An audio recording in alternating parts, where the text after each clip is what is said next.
Welcome to another exciting installment of the Revox B77 Mark II restoration. A lot has happened. A lot of progress has been made, I think, I hope. There's good positive signs of progress anyway. I ended up having to replace this board, unfortunately. This is the original board here. This is the original, and there, I'll put it back here. There is some sort of fault in here. So, and I explained, I think, in the last video that somebody socketed all these ICs. I'll call them ICs. They're very early, very basic devices compared to, at the time, state of the art, but not by today's standards, of course. Not even close. Anyway, somebody went and socketed, but did a pretty bad job, and there's a lot of repair and a lot of lifted missing traces. The actual solder pads are... So because the condition of the card is such, I thought, you know what, I don't want to take a chance. So I ordered a modern SMD, all very miniaturized replacement card that fits in perfectly. Seems to work really well, and so that part's good. Took a bit for that to arrive. Came from Germany, so there's that. Now let's move the light a bit so it hopefully helps with visuals. Where are we at though? We are, well, taking apart the motors. Okay, these are the actual real motors. Real, not real, well, they're real motors, but they're for the reel-to-reel component of this. And why? This is the inside of one. I guess this is the stator. These are a little different. Those housings move around this. The actual... Alright, so they fit in there, and this is the part that spins. I don't know, rotor, stator, whichever it is. So I was watching another YouTuber who sort of specializes in these machines. This is the first time I've ever done one, so I'm learning as I go. And the topic of the motor bearings came up,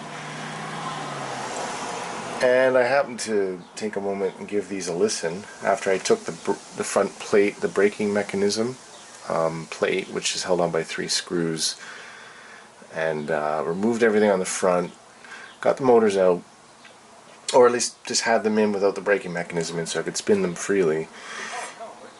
And they're a little noisy. Not terribly noisy, but a little noisy. So I thought, you know what, while I'm this far in, there's no point in going sort of halfway about it. And okay, so there's 2 choices. I am trying to restore these. So right now I've got them soaking in this has, depending on what part of the world you live in, there's different names for this. Here we just call it paint thinner. Anyway, it's a solvent, pretty strong solvent, and it can be used as a degreaser for parts. So it's one. I will try this first, and I'll try some other things if this doesn't seem to, you know, do the job completely. Let them soak. Basically, the bearings appear to be in good shape. They're German bearings. They're good bearings, like quality-wise, exceptionally good quality. German bearings are the best bearings in the world, as anybody who knows bearings can attest. So if I can save them as opposed to trying to replace them with potentially inferior parts, which we don't want, I'm going to go for that. And what I'm going to do is, once I've removed all the old hardened caked grease, I'm going to use this stuff, which I was turned on to. Where did I find this? In an article, somebody's website, or in a YouTube video, I forget now. Anyway, I think it was a video, somebody restoring these mentioned this. So I picked up a tube of this super lube, a tube of lube, and it's super lube, eh? And I am going to relube those bearings, put them back in, cross my fingers that everything works, and that when I put it all back together it still functions and I haven't irreversibly damaged something, because you know, again, this is the first time I've ever taken apart one of these assemblies, and so there's some things about that to learn as you do it. They're basically kind of pressure fit in at each end, and so you have to be really careful. This is tricky. It took me a while. I used this actually. It just happened to be the perfect diameter to fit down into the center of the bearing, and I started slowly edging them out, like working them out, I guess. That helped. And then once I had one out, I was able to use this to sort of punch the other one out by dropping it down, tapping it lightly, and it just pops. The other one comes out, and that's how I got at them. They are one-sided bearings, meaning they're not. That's the only reason I can even do this. If they were if they were double-sided, I guess what you would call permanently sealed bearings, I wouldn't be able to do this. But the one side is open. I can get the lube in. The open side is faces into the motors, so the sealed sides face out. That's something to keep in mind. And it's getting a little dark out there. I'm partially relying on natural light, which is a terrible idea when you're making a video because it's so unpredictable. And there's a whole bunch of clouds rolling in. I still like it. Let's take a look at the shot. Yeah, the one side, this side is really dark because that's the window side. Oh well, what are you going to do? It's just a quick video. So progress. New tape transport control board, had to replace it, I felt.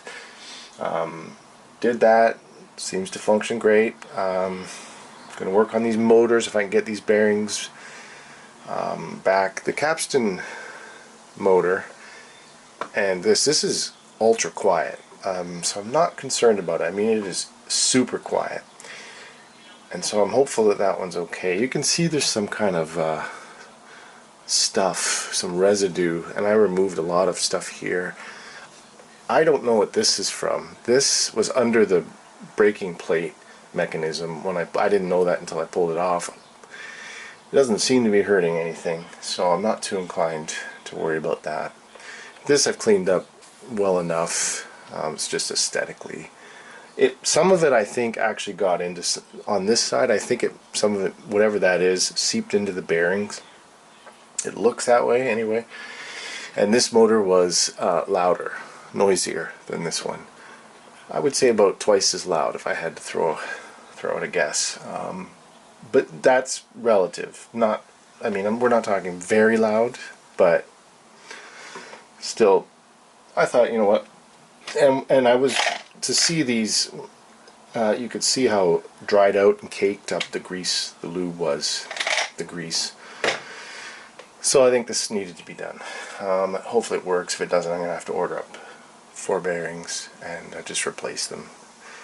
And that'll be that. One way or the other, we'll get this working. But we're getting closer. We're getting to the point where can consider, you know, reassembly completely, and it'll be time for, you know, calibration. That's a whole other phase. There's a whole bunch of steps involved, so that's going to take.